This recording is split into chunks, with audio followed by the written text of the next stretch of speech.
Horror podcast in Hindi. एक ऐसा तांत्रिक जो उस नरपिशाच से भी ज्यादा शक्तिशाली हो, कहाँ मिलेगा? यही सोच रहा था अनुज इसी उधेड़ बुन में अपने घर आ गया। वहां उसके पिता रामपाल जी ने कहा, अनुज, मैं चाहता हूँ तू कल शहर वापस चला जा। मैंने सुना है कि तू अपने दोस्त की मौत का बदला उस नरपिशाच से लेना चाहता है। इस सब चक्कर में मत पड़ और शहर चला जा। पिताजी, आप बात को समझिए। यह सब मैं अपने दोस्त के लिए नहीं कर रहा हूँ, बल्कि इस गांव को नरपिशाच के चंगुल से मुक्त कराने के लिए कर रहा हूँ, अनुज ने अपने पिता को समझाते हुए कहा। रामपाल जी ने गुस्से से उसे डांटा, मैं तुझे जो कुछ कह रहा हूँ बस वही कर। कल अगर तुझे कुछ हो गया तो हम क्या करेंगे? आज तक उस तांत्रिक से कोई नहीं जीत पाया, न जीते जी न उसके मरने के बाद।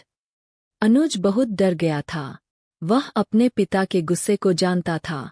अनुज बोला, पिताजी, मैं शहर चला जाऊंगा, लेकिन किसी को तो आगे बढ़ना पड़ेगा। आप गांव वालों से कहिए मेरा साथ दें। अगर सब मिलकर इस समस्या से निकलने की कोशिश करेंगे तो हम बच पाएंगे, नहीं तो एक न एक दिन पूरा गांव उसका शिकार बन जाएगा। रामपाल जी बोले, ठीक है, कोशिश कर लेते हैं। मैं गांव वालों से बात करूंगा, लेकिन तू कुछ भी अकेले मत करना। अनुज मान गया। अगले दिन गांव में पंचायत रखी गई। उसमें फैसला हुआ कि गांव के 4 आदमी दूसरे गांव जाकर तांत्रिक ढूंढेंगे। उनके साथ अनुज भी जाएगा। अगले दिन अनुज अपने साथ गांव के 4 लोगों को लेकर सुबह ही निकल गया। वे सब दूसरे गांव गए। कई तांत्रिकों से मिले, लेकिन सभी ने मना कर दिया, क्योंकि वो सब उस तांत्रिक और उसकी शक्तियों के बारे में जानते थे। इस सब में शाम होने लगी थी। तभी एक गांव वाले ने कहा, हमें वापस गांव चलना चाहिए। अगर अंधेरा हो गया तो वह नरपिशाच हमें नहीं छोड़ेगा। उसे सब पता होगा कि हम क्या कर रहे हैं। सबने उसकी बात का समर्थन किया और गांव की ओर चल दिए। गांव तक पहुंचने से पहले ही अंधेरा होने लगा। यह देखकर सभी डर गए। अनुज ने चारों को रोका और कहा, भाइयों, अंधेरे में जाना ठीक नहीं। मैं पहले ही अपना दोस्त खो चुका हूँ। हम यहाँ किसी धर्मशाला में रुक जाते हैं। चारों गांव वाले भी डरे हुए थे। वे मान गए। सभी वापस मुड़ गए, लेकिन तभी उन्हें किसी के रोने की आवाज सुनाई दी। अनुज पीछे मुड़ जाना चाहता था। तभी एक गांव वाले ने उससे कहा, ऐसी गलती मत करना, यह उसी नरपिशाच की चाल है। पीछे मुड़कर देखा तो वो तुम्हें अपनी ओर बुला लेगा। अनुज सावधान हो गया और वापस चलने लगा। तभी उसके कानों में आवाज पड़ी, रुक जा दोस्त, इतने साल की दोस्ती अब दोस्त को अकेला छोड़कर जा रहा है। यह नरपिशाच मुझे रोज मारता है, मुझे बचा ले। अनुज पीछे मुड़ा और देखा एक खेत की पगडंडी पर उसका दोस्त राहुल खड़ा रो रहा था। उसके कपड़े फटे हुए थे। उसके कपड़ों पर कई जगह खून लगा था। उसके हाथों से भी खून बह रहा था। अनुज रोता हुआ अपने दोस्त की तरफ तेजी से भागा, लेकिन गांव के 4 लोगों ने उसे तेजी से पकड़ लिया। अनुज चिल्लाने लगा, छोड़ो मुझे, मेरा दोस्त बुला रहा है, मुझे उसे छुड़ाना है। तभी एक गांव वाले उसे थप्पड़ मारा, बेवकूफ, तू तो मरेगा ही, हमें भी मरवाएगा। वो तेरा दोस्त नहीं है। नरपिशाच ने उसे अपना चेला बना लिया है। वह अब तेरा दोस्त नहीं है। नरपिशाच मार डालेगा हम सबको। अनुज की हालत खराब हो गई थी। वहीं जमीन पर बैठ गया। एक ने उसे पानी पिलाया। उसकी आंखों से अब भी आंसू बह रहे थे। 2 आदमियों ने उसे उठाया और अपने साथ लेकर आगे बढ़ गए।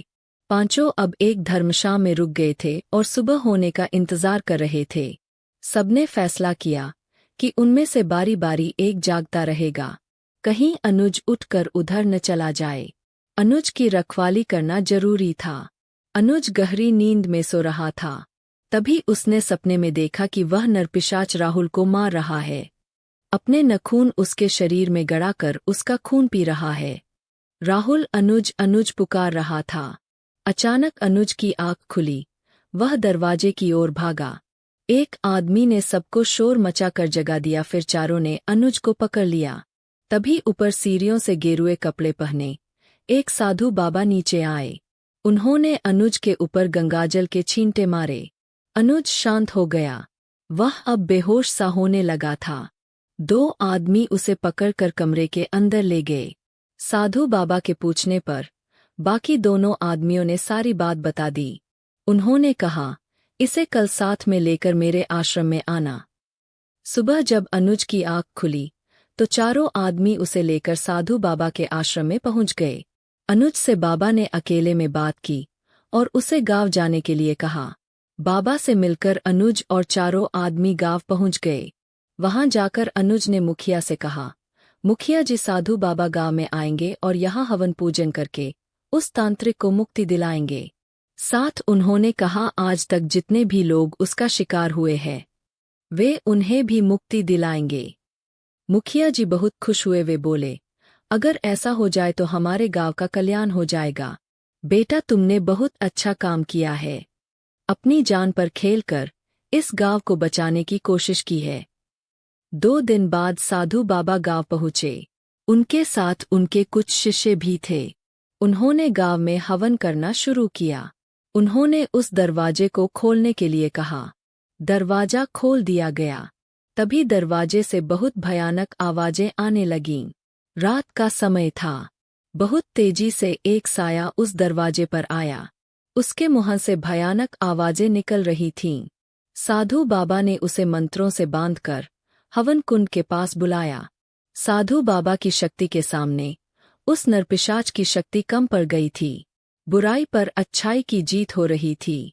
कुछ ही देर में उसकी आत्मा को मुक्ति मिल गई। गांव में खुशी की लहर दौड़ गई। साधु बाबा ने खेतों में जाकर गंगा जल छिड़का। साथ ही गांव वाले भी अपने अपने खेत में पहुंचे। इसके बाद साधु बाबा ने गांव की सीमा पर जाकर एक बड़ी सी कील मंत्र सिद्ध करके मुखिया जी को दी और कहा, इसे यहाँ गाड़ दो। आज के बाद कोई भी बुरी शक्ति गांव में प्रवेश नहीं कर सकेगी।